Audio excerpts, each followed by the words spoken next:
Friends, welcome back to another reaction video. तो आप सबने कल मेरे से रिक्वेस्ट करी थी कि मैं सरोज भाभी के ऊपर वीडियो बनाऊं, तो कल मैंने ऑलरेडी सरोज भाभी के ऊपर वीडियो बना दी। बट आज के व्लॉग में भी बहुत कुछ इंटरेस्टिंग देखने को मिला, तो उस पर भी बात करनी बहुत ज़रूरी है। उसी के साथ साथ बहुत सारे लोगों का ये सवाल भी है कि सरोज भाभी के घर में इतनी ज़्यादा ट्रेजिडी हो गई, लेकिन अभी तक वहाँ पर मलिक फैमिली का कोई भी फ़ोन कॉल या मलिक फैमिली खुद वहाँ पर क्यों नहीं पहुँची। इस समय पर उन्हें वहाँ पर होना चाहिए था, सरोज भाभी का सपोर्ट करना चाहिए था, तो वो वहाँ पे क्यों नहीं है। कुछ तरीके के कमेंट्स मुझे देखने को मिले हैं सरोज भाभी के आज वाले व्लॉग पे। सो इसी से रिगार्डिंग हम आज वीडियो में पूरी बात करने वाले हैं, और भी काफ़ी सारी चीज़ें हैं जो मुझे आप सबके साथ डिस्कस करनी है और आप सबको बतानी है। इसलिए व्लॉग को, वीडियो को एंड तक ज़रूर देखना, और हो सके तो वीडियो को लाइक ज़रूर करना। तो दोस्तों, कल के पूरे सिनेरियो के बाद अब तक आप सभी ने आई थिंक व्लॉग देख लिया होगा कि सरोज भाभी किस सिचुएशन से डील कर रही है। बट कल के व्लॉग में सरोज भाभी की शक्ल कहीं देखने को नहीं मिली थी। बट आज के व्लॉग में जब सरोज भाभी की शक्ल देखी तो बहुत बुरा लग रहा था उन्हें देख के। और उन्होंने सर पे कैप पहनी हुई है, और गोलू ये बता रहा था कि मम्मी के बालों में कुछ प्रॉब्लम हुई है, यानी कि उनके बाल खींचे गए हैं, जिसकी वजह से उनके सर में आई थिंक कुछ चोट वोट जो है वो सर की तरफ कुछ आई हुई होगी। और उन्होंने पूरे दौरान में कैप ही पहन के रखी थी, तो पता नहीं कैप के अंदर उन्हें और कितनी चोट आई है और कितनी चोट वो दिखा रही हैं, कितनी नहीं दिखा रही हैं। बट रो रही थी आज, जो देख के अच्छा नहीं लगा। मुझे ऐसा लगा कि मैंने सरोज भाभी को आज फर्स्ट टाइम, अभी तक व्लॉग में फर्स्ट टाइम रोते हुए देखा है। मैंने इससे पहले उन्हें कभी रोते हुए देखा नहीं था। हो सकता है वो रोई हो, इमोशनल हुई हो, बट मैं अगर अपनी पर्सनल बात करूँ तो मैंने उन्हें फर्स्ट टाइम देखा और मुझे बहुत बुरा लगा। तो कॉल पे वो बात कर रही थी, कोई पंजाबी में बात कर रहा था, जिससे मुझे ये आइडिया लगा कि कॉल पे वो मुस्कान की सास से बात कर रही थी, मुस्कान की मदर इन लॉ से बात कर रही थी, क्योंकि वो बहुत प्यार से सरोज भाभी को समझा रही थी, बहुत अच्छे से उन्हें समझा रही थी। उसी के साथ गोलू ने जो व्लॉग की शुरुआत करी आज, वो ये बोल के करी कि हम सभी भगवानों को मानते हैं, हमारे घर में सभी भगवानों की मूर्तियां हैं, फ़ोटो हैं, हमारे मंदिर में हर एक भगवान है। देखो, सबसे पहले तो मैं यही बोलूँगी कि चीज़ों को थोड़ा सा ना पॉजिटिव लेना शुरू करो। सपना दीदी की इंटेंशन आप लोगों को गलत बोलना या गलत प्रूव करना नहीं थी।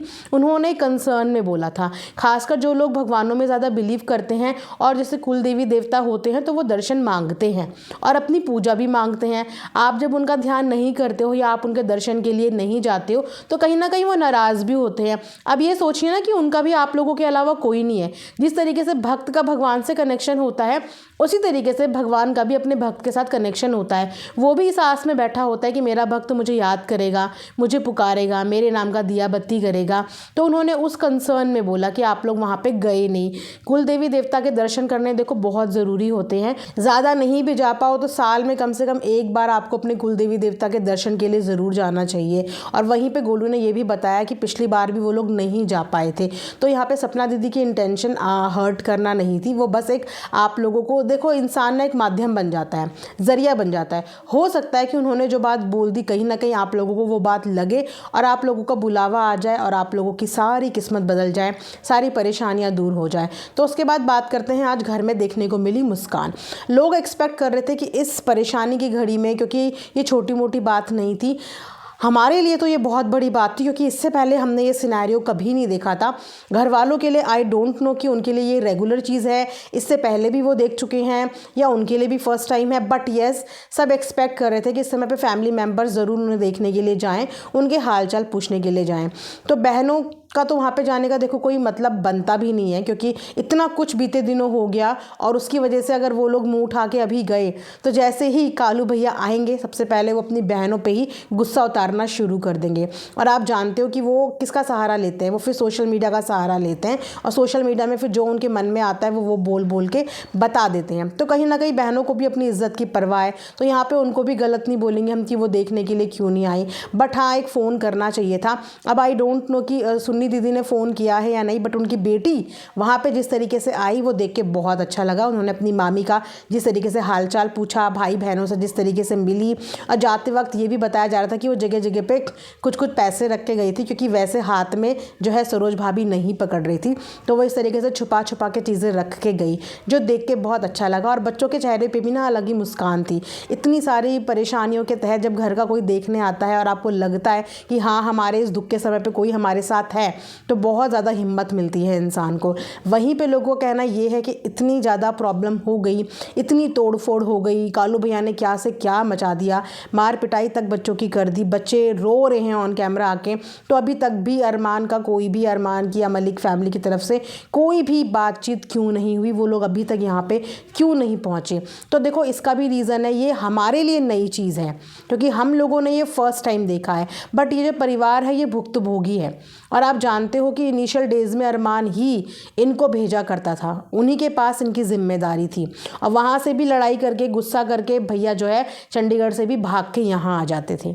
जब ये ठीक रहते हैं तो ये लड़ाई झगड़ा करके आ जाते हैं। उन्होंने भी अपने एंड पे पूरी जिम्मेदारी निभाई है, हम लोगों ने खुद अपनी आंखों से देखा है। उन्होंने तो एक अच्छा खासा काम तक इन्हें दे दिया था कि ये बिजी रहें, फार्म हाउस इनके हवाले कर दिया था कि फार्म हाउस में चलो ये एनिमल लवर भी हैं कालू भैया, तो बिजी रहेंगे, अपने काम में लगे रहेंगे। लेकिन वहाँ पे भी इन्होंने क्या किया क्या नहीं किया कुछ पता नहीं कि क्यों ये वहाँ से भी नाराज़ होके जो है वो वापस से घर में आ गए। लेकिन वहाँ पे भी उन लोगों ने भी बहुत सपोर्ट किया, और हो सकता है उनके ना आने का रीज़न यही हो कि वो लोग परेशान हो गए हों अब इस चीज़ से। उन्होंने कई बार फैमिली को भी कन्विंस करने की कोशिश की है कि हमारे पास आके चंडीगढ़ रह लो, कई बार तो फ्लैट भी दिखाए गए, कई बार बोला गया शिफ्टिंग के लिए, ये भी बोला गया कि अभी आ जाओ, लेकिन आई थिंक वहाँ जाने के लिए सरोज भाभी एंड फैमिली कन्विंस नहीं है, और वो लोग यहाँ से वहाँ, वहाँ से यहाँ कब तक भागते दौड़ते रहेंगे। और अभी पता चला कि पायल की भी तबीयत ठीक नहीं है, वो भी वाइटामिन ले रही थी, वाइटल्स उसको चढ़ रहे थे, जब देखा गया तो ड्रिप चढ़ रही थी उनको,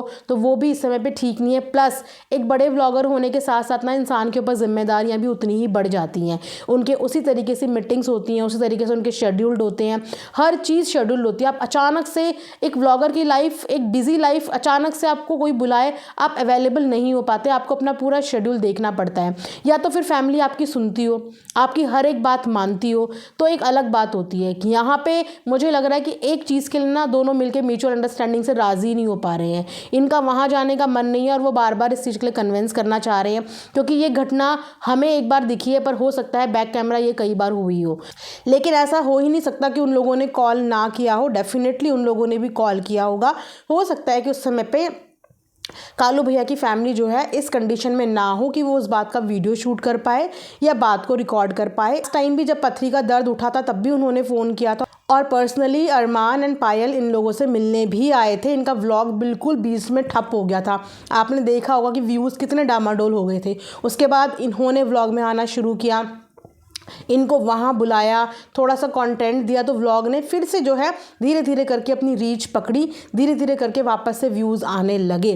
तो वो अपने एंड पे सपोर्ट करने की पूरी कोशिश करते हैं, बट सामने वाला भी कितना करेगा, कुछ तो उसे भी बदले में चाहिए होता है ना। या तो म्यूचुअल अंडरस्टैंडिंग से एक जो है सही सलाह मशवरे के साथ आगे बढ़ो, क्योंकि अभी भी ये लोग घर चेंज करने की बात कर रहे हैं, लेकिन चंडीगढ़ जाने की बात कोई नहीं कर रहा है। ये चंडीगढ़ क्यों नहीं जाना चाहते, हो सकता है ये इनके खुद के रीजंस होंगे, कंफर्टेबल नहीं होंगे अनदर सिटी में, बट मुझे ऐसा लगता है कि ऐसी हेल जैसी लाइफ से तो वो लाइफ ज़्यादा बेटर होगी जहाँ पे आपको अपनी जान मान का भी खतरा हो, जहाँ पे आपको चीज़ों का भी खतरा हो, चीज़ें तोड़ने फोड़ने का भी खतरा हो। अब आप ये सोचो कि अगर 2 महीने बाद भैया वापस आते हैं और आप किसी भी अलग जगह जाकर रह लेते हो, तो क्या वो बंदे वहाँ नहीं आ सकते? पीने खाने वाला इंसान हर जगह पहुँच जाता है, हाँ वो उस जगह नहीं पहुँच जाता जिस जगह उसका बस नहीं चलता, और वो सिक्योरिटी इनको मिल पाएगी उन्हीं लोगों के आसपास, इतनी दूर नहीं मिल पाएगी। मुस्कान ने भी बहुत टाइम से जो है व्लॉगिंग से ब्रेक ले लिया था, क्योंकि कहीं ना कहीं उसको भी नेगेटिविटी का सामना करना पड़ रहा था, बट उसने ये प्रूव किया कि वो एक बहुत अच्छी फैमिली में गई है, और उसके सास ससुर बहुत अच्छे लोग हैं, उनके हस्बैंड बहुत अच्छे हैं। जिस तरीके से उन्होंने वहाँ आया, अपनी मामी का हालचाल पूछा और उनके हाथ से पैसे भी नहीं लिए, तो इससे पता चलता है कि हाँ कि वो एक अच्छी फैमिली में गई है और एक अच्छे लोगों के बीच में है। बच्चे बहुत अच्छे हैं, मतलब मैं ये बोलूँ कि हम अगर भगवान से शिकायत करें किसी चीज़ की कि हमें ज़िंदगी में तुमने कुछ नहीं दिया, तो हम ये शिकायत भगवान से कभी कर ही नहीं सकते, क्योंकि अगर भगवान हमसे हमारी एक अच्छी चीज़ ख़राब करता है ना, तो हमें उसके बदले में एक अच्छी चीज़ देता है। भले ही कालू भैया अच्छे ना हो, लेकिन उनके बच्चे जो हैं वो बहुत समझदार हैं। इतनी सी उम्र में इतनी समझदार, इतनी सी उम्र में चाहे लड़का हो चाहे लड़की हो, घर का झाड़ू पोछा बर्तन सब मिलजुल के करते हैं। ये बहुत अच्छी शिक्षा संस्कार दिए हैं सरोज भाभी ने अपने बच्चों को। इस चीज़ की तारीफ़ मैंने पहले भी की है। और देखो पीने खाने वाला इंसान हमेशा बुरा नहीं होता। जहाँ तक मेरा एक्सपीरियंस कहता है ना कि जो पीने खाने वाला इंसान होता है ना, दिल का उतना ही अच्छा और उतना ही साफ़ होता है, लेकिन ऐब के मारे ना वो अपना सब करा कराया पानी में फेर देता है। अगर वो इंसान ना पिए तो उसके बराबर अच्छा इंसान कोई ना हो, लेकिन जब वो पी लेता है तो वो राक्षस से कम भी नहीं होता। तो ये होता है। बट अधिकतर एक्सपीरियंस मेरा यही बोला है, अधिकतर जो मैंने देखा है अपने आजू बाजू, वो यही देखा है, पीने खाने वाला इंसान दिल का बहुत अच्छा होता है। बस पता नहीं कहाँ से ये लत इंसान को लग जाती है और इस लत के मारे वो अपनी पूरी घर गृहस्थी और ज़िंदगी जो है वो बर्बाद कर देता है, जहन्नुम बना देता है। तो बस इसी होप के साथ कि थोड़े टाइम तक ना, मुझे लगता है इन्हें थोड़ा लंबा होने वाला रखना चाहिए, क्योंकि इतने एडिक्ट बंदे के लिए 1-2 महीने कुछ भी नहीं होते हैं। उनको तो काफ़ी, कम से कम उन्हें 5-6 महीने के लिए रेगुलर लगातार उस चीज़ से, उस नशे से दूर रखना चाहिए। तब शायद एक होप हो सकती है कि वो आके ना पिएं। लेकिन 2 महीने उनके लिए कुछ भी नहीं होते। 2 महीने तो उन्हें ऐसा लगता है जैसे बस मैं टूर मार के आ गया और अब तो मुझे आज़ादी मिल गई, तो मेरे को जितना मिल जाए पीने को मैं उतना पी लूँ। तो ये था अभी तक का एक वीडियो। आई होप आप लोगों को पसंद आया हो। लाइक शेयर एंड सब्सक्राइब ज़रूर करें। Thanks for watching earth mom Dehradun.